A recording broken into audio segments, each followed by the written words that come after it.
Shalom à tous. Imaginez que pendant une vie, peut-être même plusieurs vies, mais on va dire une vie, vous avez travaillé très très dur, vraiment très très dur, pour acquérir des choses qui sont précieuses, non seulement pour vous, mais aussi pour tout le monde.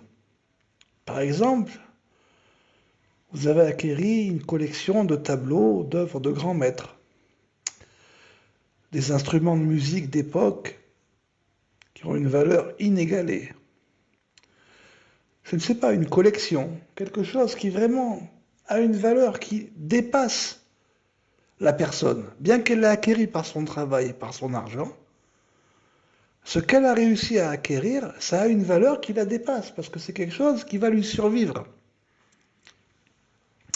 Donc imaginez que vous ayez acquéri comme ça une collection qui est chère à vos yeux, quelque chose d'immense, et que en plus pour vous, ça n'a pas été simple à acquérir. C'est pas que vous aviez l'argent pour l'acquérir, vous l'avez acquéri comme ça d'un claquement de doigts. Non, c'était compliqué, c'était compliqué. Non seulement pour avoir l'argent, mais pour avoir après le mérite de la trouver, ça n'a pas été simple. Mais finalement, vous avez réussi à acquérir cette collection, cette immense collection. Et cette collection, bien évidemment, ce sont des œuvres, on pourrait dire, intemporelles, qui n'ont pas de temps, qui sont bien au-delà du temps. Ou bien qui sont parfois, selon pour certains, le témoignage d'une histoire. Et puis quelqu'un vient et rentre chez vous et il façonne finalement. Ça ne vous appartient pas qu'à vous. C'est un patrimoine de l'humanité. Donc moi aussi je peux le prendre. Il vient et il vous le prend. Est-ce que vous seriez content d'une telle chose? Posez-vous la question. D'abord, est-ce que premièrement c'est une chose à faire, à se comporter comme ça? De rentrer et dire finalement comme c'est un patrimoine qui te dépasse, parce qu'il est au-delà du temps, alors il peut aussi me convenir à moi, il peut aussi être à moi. Donc je viens et je prends ce que j'ai besoin. Et je viens, je rentre et je prends sans avoir demandé la permission. Est-ce que c'est une manière de faire? Réfléchissez un instant, est-ce que c'est une manière de faire? Pour tout le monde, vous répondra, ce n'est pas une manière de faire. Tout le monde. Par contre, imaginez que quelqu'un a cette immense collection. Peu importe de quoi c'est, une immense collection, quelque chose qui dépasse la vie d'un homme. Et vous venez et vous dites, ah, quelle belle collection que j'ai vue là. Et vous commencez à rentrer dans chaque élément de la collection, et puis vous dites, mais cette collection, elle serait quand même beaucoup plus belle si je rajouterais telle œuvre et telle œuvre et telle œuvre et telle œuvre et telle œuvre. Et alors vous décidez vous-même de rajouter des œuvres à la collection. Vous dites, cette collection, finalement, elle n'appartient pas qu'à vous, elle est intemporelle. Donc moi aussi, finalement, je pourrais avoir une part. Et pour en avoir une part, moi aussi, je vais travailler très dur. Et avec la sueur de mon front, de mon travail, je vais pouvoir avoir un peu d'argent et rajouter des œuvres que je vais mettre dans cette collection. Puis imaginez qu'un jour, vous ayez besoin de faire voir cette collection. Parce que imaginons que des gens vous disent finalement, qu'est-ce que tu as fait dans cette vie? Tu n'as rien fait. Et tu vas dire non, c'est pas vrai, je n'ai pas rien fait. J'ai fait une chose qui était très importante. J'ai rajouté une collection, et cette collection maintenant est là. C'est un patrimoine pour l'humanité qui va nous survivre. Alors vous demandez à la personne qui a laissé cette collection, est-ce que tu peux me prêter quelques objets de la collection que je puisse montrer à quelques personnes? Parce qu'ils sont en train de m'accuser que je n'ai rien fait de ma vie. Alors la personne, bien évidemment, elle va dire oui. Bien évidemment qu'elle va dire oui. Si vous vous posez cette question, ben, tout le monde va dire oui. Eh bien, c'est la même chose quand vous dites Besruto tagen alenu, que son mérite vienne sur nous et nous protège. Le juste qui a acquis des mérites, il les a acquis à la sueur de son front. Ce soir, c'est la Eloula du Rachash. Le Rachash, il a sacrifié sa vie pour étudier la Torah. Il l'a sacrifié. Je remercie Maurice qui a envoyé l'histoire du Rachash. Enfin, un peu bref, il n'y a pas tout, mais en tout cas, il y a une grande partie. Et il a acquéri à la sueur de son front. Et imaginez, vous rentrez, ah, que son mérite nous protège, allez, je viens. Quoi, tu as acquéri ça, ça, ça et ça, j'en ai besoin, je le prends pour mon mérite, que ça me protège. Mais ça fonctionne pas comme ça. On n'est pas des voleurs.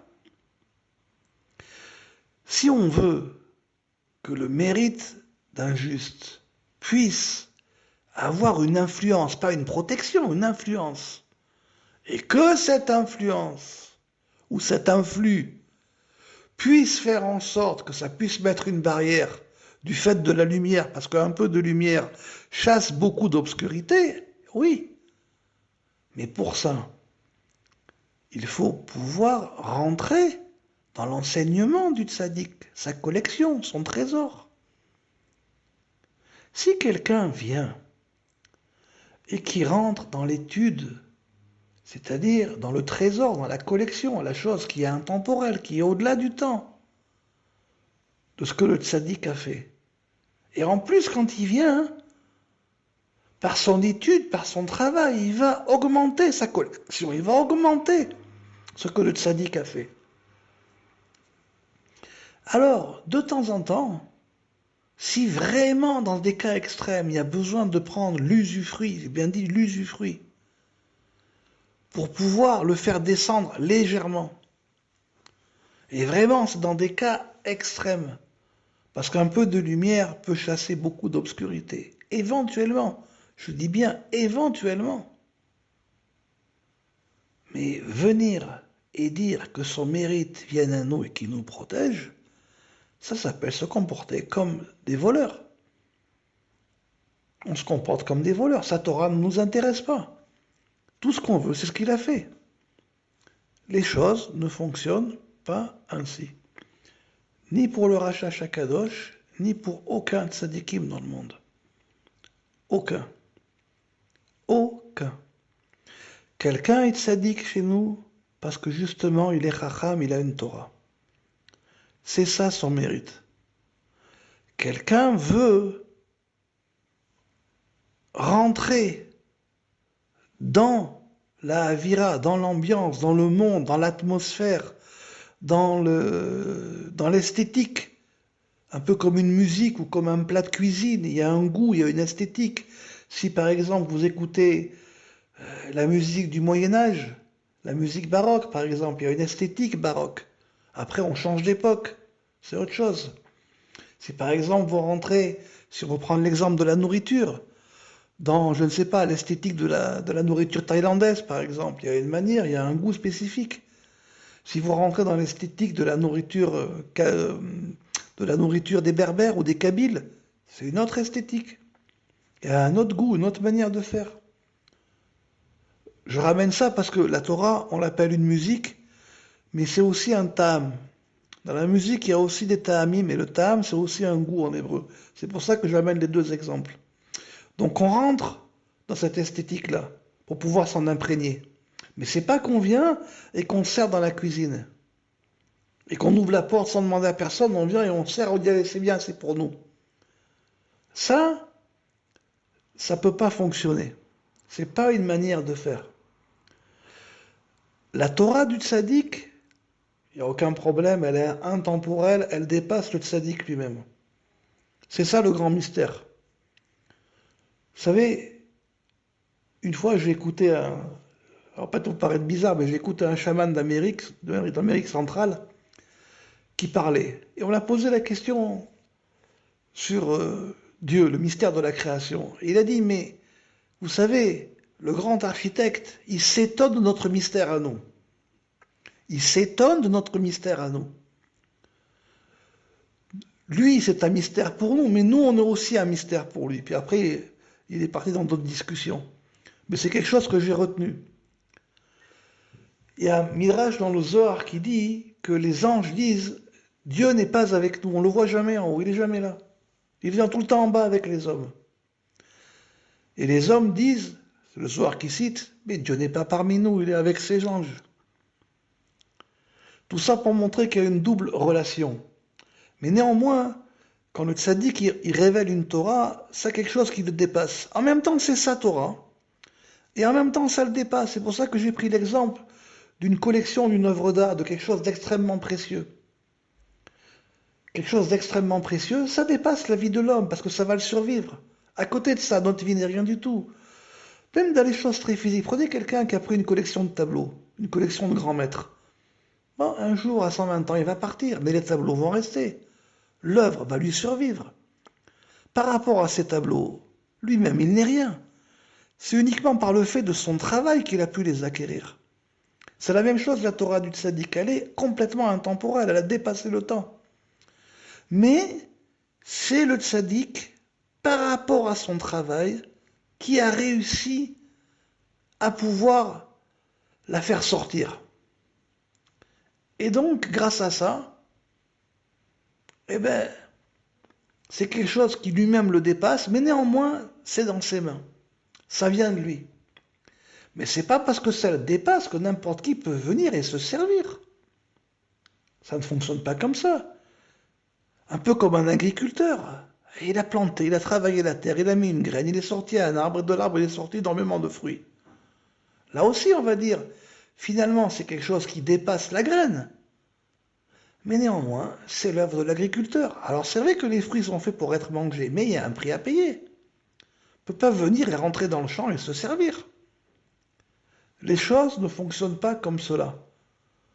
Donc c'est vrai que la Torah du tzaddik, elle dépasse le temps, mais néanmoins, il faut que nous aussi, si on veut que cet influx vienne vers nous, parce qu'un peu de lumière chasse beaucoup d'obscurité, alors il faut rentrer dans la Torah du tzaddik. Parce que si vous venez et vous prenez une chose, vous savez à quoi ça ressemble? Ça ressemble à quelqu'un qui a acquis, par exemple, qui a acquis de grandes œuvres d'art, immenses, et vous, chez vous, vous avez une fenêtre cassée. Et vous dites, ben ça serait bien, voilà, je vais prendre ce tableau qui est là, et je vais le mettre là pour combler mon trou de la fenêtre. Vous allez dire, mais ça va pas.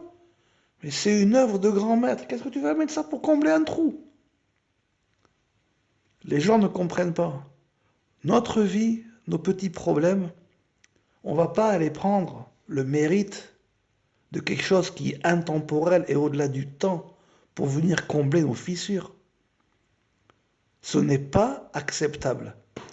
Ce n'est pas acceptable. Ce qui est acceptable, c'est de travailler, et avec le travail, on peut s'associer avec un qui est plus grand que nous, qui peut nous aider, c'est le tzaddik. On s'associe avec lui, il nous donnera une force. Avec cette force, on va faire du travail. Avec ce travail-là, on va pouvoir acheter un carreau de rechange. Mais on ne va pas aller prendre une œuvre d'un grand maître pour combler une fissure.